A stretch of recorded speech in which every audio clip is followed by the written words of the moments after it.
All right, let's get started with the first conversation of the day, and that has to do with the equity markets, and specifically, it has to do with your building of a stock portfolio. That is, if you are choosing to buy stocks individually and have a basket of stocks that you invest in. Now, here we're talking about long term investors, and so the strategies that you would have to employ are necessarily different from what you would have to employ if you were a trader. That is, if you were looking for short-term gains in the equity markets. My guest today is Mohit Gang, who is a co-founder and Chief Executive Officer of Moneyfront. Thank you so much, Mohit, as always, for taking the time. We have seen a fair degree of volatility in the recent past and a drawdown like what we haven't seen in over a year. And still, that's only about 10% from the top for the Nifty 50. I think the concern is that quite a few individuals have seen their portfolios melt a little bit because some stocks have corrected much more than the benchmark. So let's start with the most basic. What is volatility and how do you understand it? Hi Alex, it's a pleasure to be on your show, and season's greetings to you and to all your viewers. I hope the year ahead is safe and peaceful for all the viewers. So look, I think we are talking about volatility in a year when we have seen very little of it, though we have seen a fierce bout when the markets actually corrected by over 10% in a matter of a week. And I think that kind of rattled the nerves of many investors. And as you rightly pointed out, there were stock specific corrections which are far more severe, and people lost a lot of money in that 1 week. But typically speaking, volatility is a part and parcel of life when you're an investor. Even if you're a trader, I think it's much higher when you're a trader, but even when you are an investor or a very long-term investor, volatility has to be your friend, and you can't just view it as a risk factor or something which rattles your nerves or something like that, right? And if you go back in history and check, year 2011, 2013, 2015, 2018, these were all the years which were negative or very low single digit return years for investors, right? So almost like every alternate year has been a year which has given investors some harsh lessons.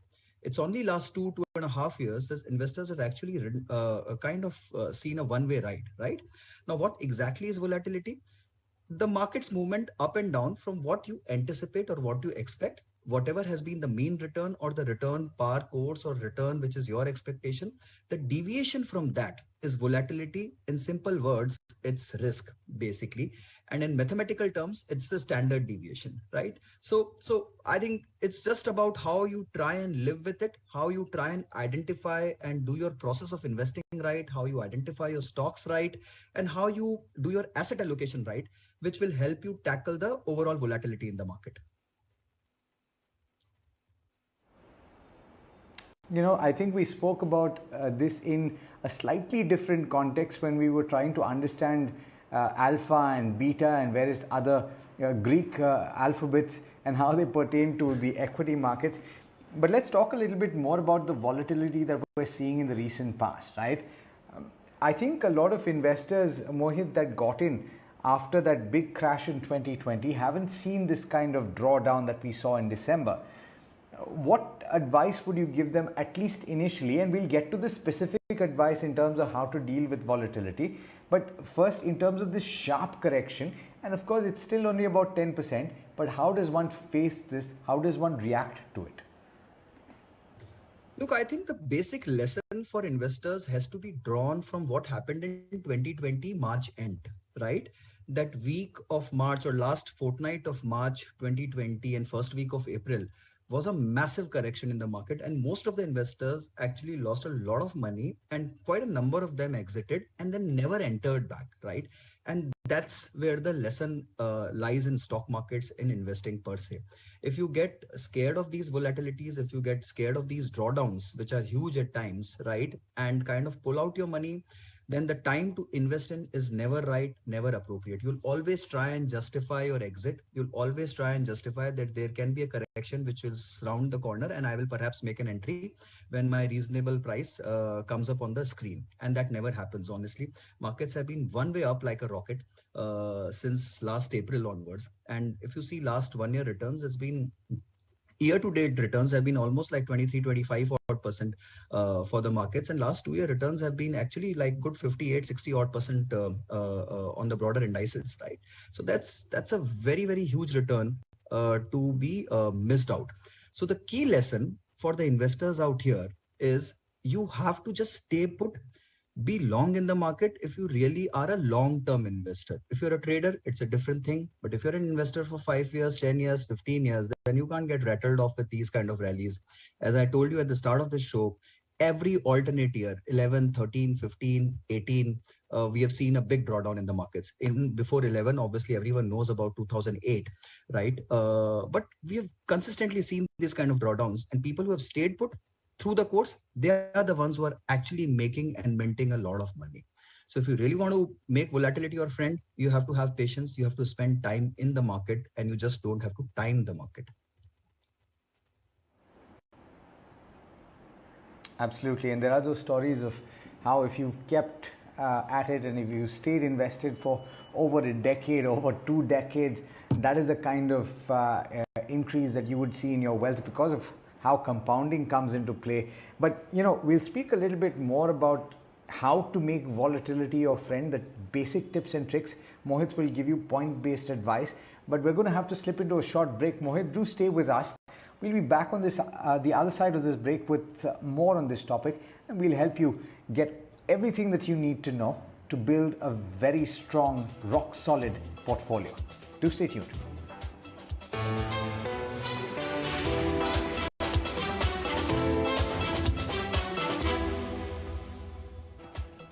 Welcome back. You're watching The Money Show, and we were speaking about the equity markets and how in the recent past the drawdowns have a few investors worried. And these are specifically investors that have gotten in 2020, and this has been it has been recognized, it has been captured by the fact that you've had so many new demat openings, and if you're watching this, you've probably experienced this yourself. Now, Mohit, you've said that in a rising tide, all the boats rise. And this is something I think that a lot of investors have recognized. But a lot of experts like yourself are saying now, perhaps you should be a little bit more careful in the selection of stocks, in the assembly of your portfolio, and even the review of your portfolio, as you should be reviewing your portfolio on a regular basis. So why do you say that?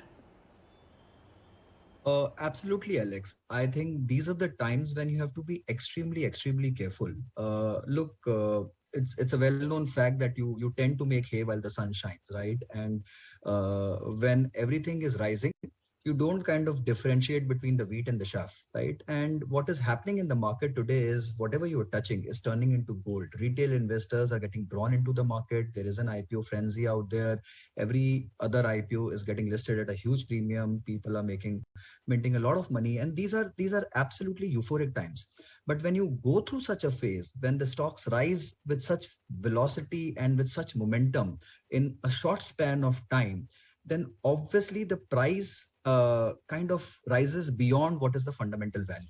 And it becomes paramount at this time that you don't get drawn away into greed and be extremely careful and cautious while selecting your next move, right? Every incremental money which you deploy from here on isn't going to give you the same incremental marginal return which it was giving a year back, right? And that's a fact. So you have to be very cautious when you deploy your next penny, and be careful about the valuations and the right quality of stock which you're buying, because markets have actually taken everything beyond the roof, and now to kind of select and cherry pick is a work of extreme caution and what do you say, diligence. So that's why I tend to agree with that thought, that you have to be very careful now when entering into the markets. Now, Mohit, let's get back to the conversation we were having about volatility and how actually, if you think about it, if you want to be successful over the long period, of course, if you hold and you sit tight, as they say, then you will eventually make returns. But if you make volatility your friend, on the downside at least, if you have high conviction in a particular stock, then you could be able to nibble in when the price is correct. So you can make volatility your friend. How do you do that? What advice would you give to our viewers? Oh, absolutely, absolutely. Look, I think Alex, the way to look at it is, you got to sell something, you got to buy something, you got to stay away from something, and you got to be reasonably sure that in times of extreme corrections there is good amount of liquidity and you have the right asset allocation. So let's go through this entire drill step by step, right? So the first critical parameter in absolute volatile times is that you have to trim out stocks which don't fit into your overall objective or scheme of things. Look, you and I and everyone in the market have actually gone ahead, bought some stocks because some uncle of ours in Ahmedabad have told us to buy something, or some friend of ours has given us a tip. And when everything is rising, you generally don't care too much about fundamentals and you just go out in the market and buy something, right? Now is the time that if you have made money on those kind of stocks which are not actually the part of your core portfolio, you just eliminate them, right? If you've made returns on them, great, please do it right away. But if you haven't made returns on these kind of stocks, then all the more reason that if you've not been able to make returns in this kind of a rally, you'll never be able to make returns. So please trim those out, right? So the first fundamental rule is trim out stocks, the fringe stocks, so called, which are a part of everyone's portfolio when this kind of a rally happens, right? If you've made returns, just book it off and just clean your portfolio. So that to me is the first core fundamental principle of how to handle this overall volatility.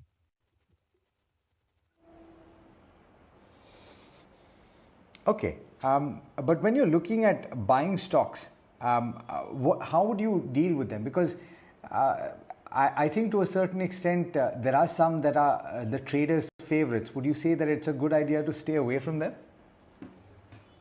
Look, I think there are two parts to look at it. If you look through from a trading angle or a trading prism, it's a very different world out there, right?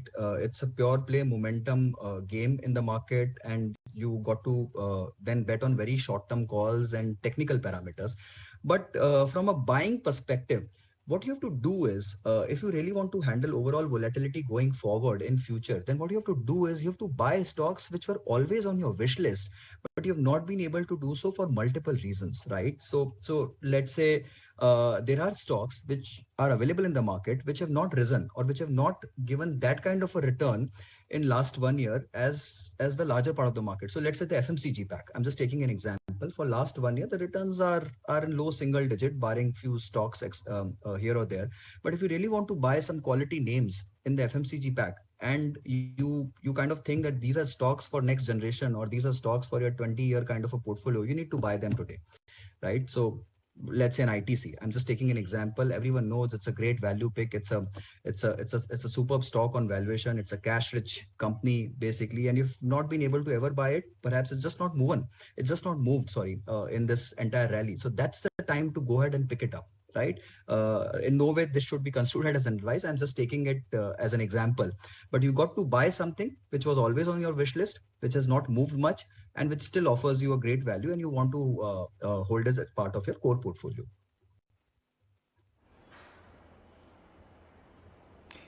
Unfortunately, and this may seem to a few viewers as something that's incredibly basic, but even on the morning show that we have, Mohit, on the 11 o'clock show, the Buy Now, Sell Now show, we have a few viewer queries that come in about penny stocks, about stocks that are extremely cheap in terms of the ticket price, but they don't have very much to speak of in terms of fundamentals.